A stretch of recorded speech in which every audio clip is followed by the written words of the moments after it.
It's your boy Art. We sitting here in your Dig Studios with my guy Joe Sig. Charlotte's finest, came through to rep with your people. If you don't mind, really quick, go ahead and let us know who you are, brother.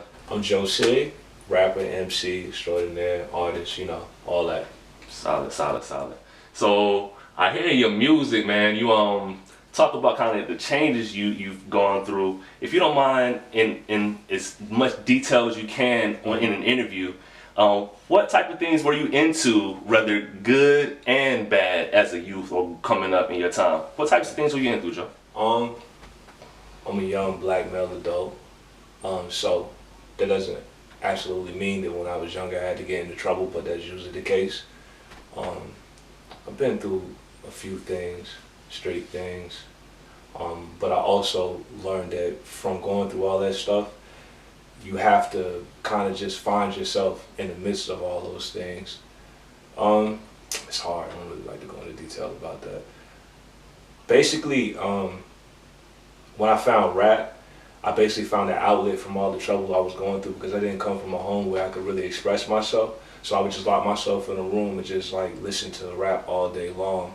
And the people I would listen to would kind of like talk to me about what I was going through, because I couldn't talk to my parents or I couldn't talk to my friends, because obviously I was going through the same things. They didn't know how to get out of it. So I would look up to, you know, artists like, you know, Mobb Deep, listen to some Nas, you know what I'm saying? They really was, I was listening to the gems they were dropping and the jewels they were saying about like how to be a man. Like, unfortunately, some of that stuff was like, you never love a woman.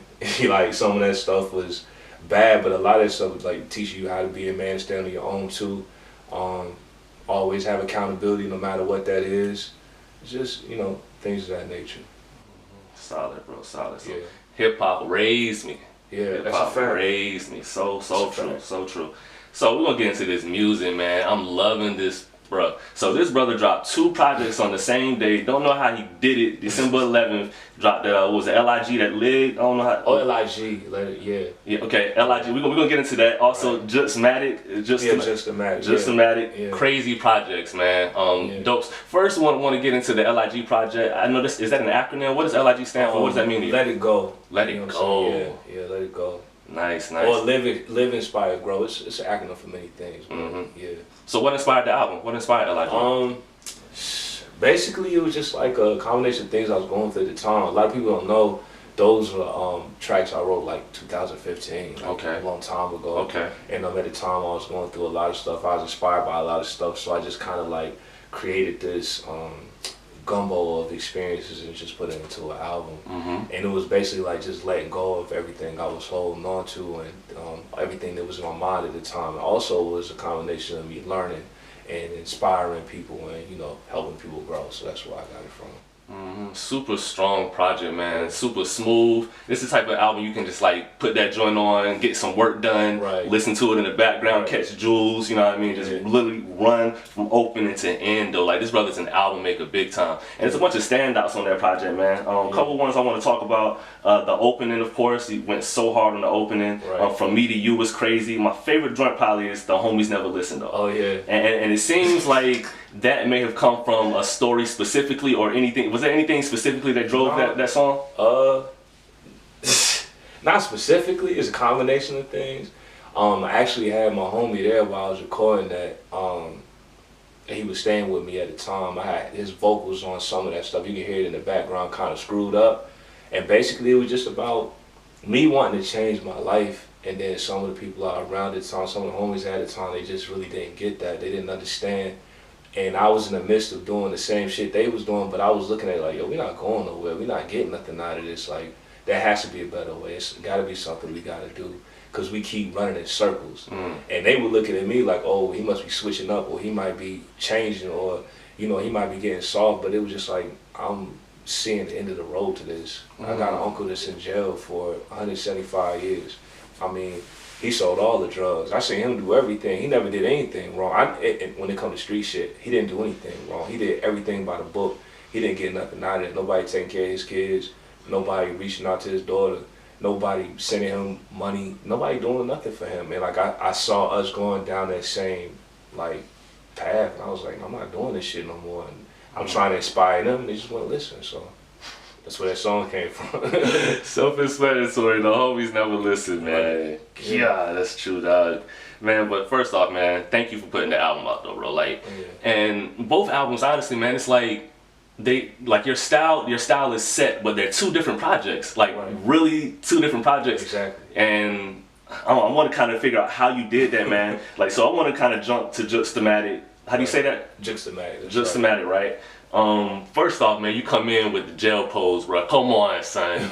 Jail poses, man, went so freaking hard on jail pose. Like, I thought you was a lyricist, then he turned into a rapper killer. I'm like, son, like really, that was it for me, man. So you went hammered on that one. What's your thoughts behind like going so hard on your intros, though? I see you put a lot of energy into your intros. Man, that's like the first impression. You know what I'm saying? That's your representative. If you come onto an album, or just like, I remember listening to Mobb Deep albums, and it wasn't the first song, but it was the way P started off all his verses. It was always something crazy, like my raps taste good on my mouth, like Dead Part. Like it's just the way you start off saying something to make people get drawn into it. So like I incorporate that into my albums basically, and just like try to start off with something to draw everybody into it. Project Rise, though, bro. I want to talk about the song The Vibe.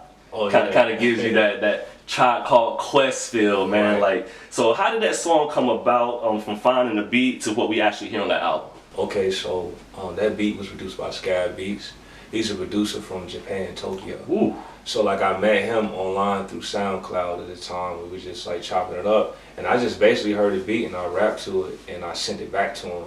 And he was like, yo, you can have what you want. You know what I'm saying? You can have that, and you can have whatever you want. So I was inspired to do that song because like the police brutality situation was going on heavy at the time, and I felt anger, so I just like wrote that immediately. And basically it's like I caught the vibe, meaning like I caught what was going on, I caught the energy, I caught like this rebellious spirit, and so I wanted to pass it on to somebody else, and then they would pass it on to somebody else, and then we would rise together for a revolution. That's a thought I had in my brain. So at the end of it, I was like, yo, we pay for peace, but in the means we're going copper hunting. Like, obviously I'm not gonna go out here and shoot no police, but that's how I felt at the time. And instead of me going out and getting a gun and actually killing a police officer, I just said, you know what, you know what I'm saying, I'm gonna just put this in a record, whether they like it or not. Man, that Vibe song is like, I mean, you don't get too much better than that. Like, that song is like top tier hip hop. You know what I mean? Like, for real. Yeah. But other songs too, man. My Brother's Keeper was a standout. That joint you did with Ja, man, y'all killed that joint, man. But Identity was a really big standout. Would you mind explaining your thoughts behind creating that song? Identity is like, well, that's the one with the Queens, Peace Queen. Yeah, it was like you know, it was just so much music like degrading women. You know what I'm saying? It's like, and there's so many influences telling them they gotta be a certain type of way.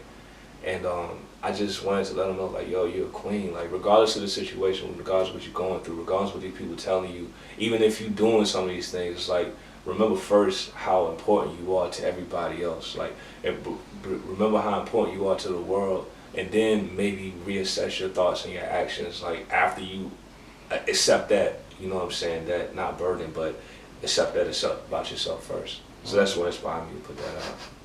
Beautiful song, man. I mean, beautiful album overall, though, man. I also want to highlight, what's the joint song? Perspective. Yeah. Also, TV Screen, High Level. I think, was that your outro? I think you closed it out with that, right? Outro. It actually wasn't going to make the album. What? Yeah, I didn't like it. What? I didn't. Oh. Son, I don't know who influenced you to put that joint on, though, man, but thank you for TV Screen. It was Jamonte. He was like, man, put that shit. He was like, put that on the album. He said, I want to do a remix to it. And I was like, I just put it out. Man, I can't believe you thought about canceling that. TV Screen, High Level. I mean, this album, man, both of them, just Thematic, LIG, make sure y'all tap into all that, man. Yeah. Speaking of albums, so bro, what are the, to you make hot albums, what are the key elements to making a hot album in your opinion? Oh man, it's so much music out there, and it's like, I appreciate everybody's music.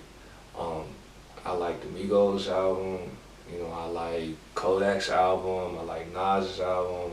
So like, the only thing they all have in common is that every time I hear their music, they're them. So like, if people can get an idea of who you are through your music or through your album, the album's gonna be good. Like, you don't even have to necessarily have the best songs on it. Like To Pimp a Butterfly is not sonically the best album or like for the masses, but the fact that I know is Kendrick, he's a theatrical artist. Like everything, he puts all his artistry into it, all his thought into it.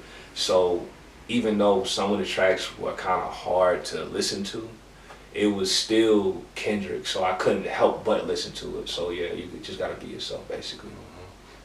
Solid, man. So I'm gonna hit you on the head with this one.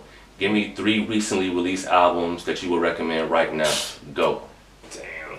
I ain't been listening to nobody's shit. 3 albums you listening to. What? Ain't any gotta be recent. Just kind of influence. Victory Lap. That definitely need to listen to Victory Lap. Shit, what have I been listening to? I ain't really been listening to no rap. Oh, Conway's album. Get Conway's album. Fire. Definitely. Shit, King Von's album. I wasn't really on King Von like that. My shorty put me on to him, and so when I started listening to, I just started listening to him. He's a storyteller, man. He's an MC. Like King, rest in peace to King Von. Like he like that. I like his shit. Bro, I'm so glad you said that, bro. That album, dog. That's the most repeat album for me since that joint drop. I found it after he passed. But man, that was the top album for me. I don't know if y'all seen on my list, but that was the top album, that Welcome to O-Block. And I ain't even no drill music artist, like I hate that shit, you know what I mean? But what that dude did with that album, bro, like it's goddamn solid. So what I've been doing with everybody that's coming through the studio, everybody that's doing these interviews with us, I'm asking kind of these general questions that you probably answered before, but we doing like a case study, right? Right. So you probably heard this before. Top 5 rappers of all time. Man, of all time? Nas, dang man, so many. I don't like to go on just lyrics, so I'll throw Kendrick in there. Damn man, this is hard as fuck. Always. For me, alright. So we're gonna say for me, I'm gonna say Nas. I'm gonna say Cam. Cam is one of my favorites. I'm gonna say Wayne, cause I grew up literally to Wayne, like literally. Eminem. I'll say Eminem, and I'll say Kendrick, but we just gonna wait. I'm gonna keep Kendrick there, we just gonna wait to see what he do. You know what I'm saying? But if that's it I got right now. I can't think of nobody else. Man, I'm looking forward to Kendrick's next album, bro. We've been waiting too long, man. Right. Alright, that's solid. I'm gonna switch it up on you real quick though. Give me 2 non-hip-hop artists that have had the greatest impact on your career or life thus far. Damn, you know what? I should have done that. I'm gonna replace, I know you asked that question, but I'm gonna replace Kendrick with Nipsey. But like it. Non-hip-hop artists that inspired me. But just a person in general? Or just musically, just non-hip-hop. They can be anybody outside of hip-hop culture that it wasn't an artist. They can even be in the hip-hop culture that just not a hip-hop artist. Dame Dash. Now people don't like Dame, but as I watched Dame over like through the years, like Dame, he everything that we going through now, or everything the artists go through, like he been talking about that like since forever. So like Dame Dash definitely. I'm trying to think of an artist or somebody that I really resonated with. Damn, there's not so many people I fuck with. That's a damn shame. What about outside of hip hop? Outside of hip hop, maybe what your mama raised you on type shit. Shit, man, I'm so alone with that. So I would say my uncle. That would be the person. Like he always taught me to like go outside the box. Like if we see somebody going that way, go that way. If we see somebody doing this, do the opposite. Like whatever everybody's doing a lot, do more of what they're not doing. You know what I'm saying? So like that's it. The only people I can think of right now. That's nice. That's a great answer though, bro. That's a great answer. Alright, so this is another general question. What do you think about the current state of hip hop? I think it's better than ever been. Like I remember at a time when I was trying to like make music, but it was so many gatekeepers, it was so many things in the way of it. Now you gotta just go and record. You buy your own equipment, you record. You know what I'm saying? You don't know how to do it, look it up on YouTube. Like, I think people get hung up on people wanting to be hip hop lyricists, you know what I'm saying, or like making a certain type of music, and it's not about that, because I can do whatever I want. Like, I can rap any way I want to. I just choose. You really can though. That's a fact. You really can. I can do anything. Anybody can do it, and like better. But what I have, for what I feel at the time, I'll do that. You know what I'm saying? And I think that the fact that there's just so much accessibility to doing what you want to do, I think hip hop is just at a better time. As soon as we just stop getting bitter about this shit and just let people do what they want to do and promote music, you know what I'm saying? Like black music, the better it'll get, man. That's it. And this, I'm being serious. This brother right here, last night at the show, he started off on Tribe called Questfield. Right. Then he started rapping like Kendrick. Right. Then he ended it like West Side Gun.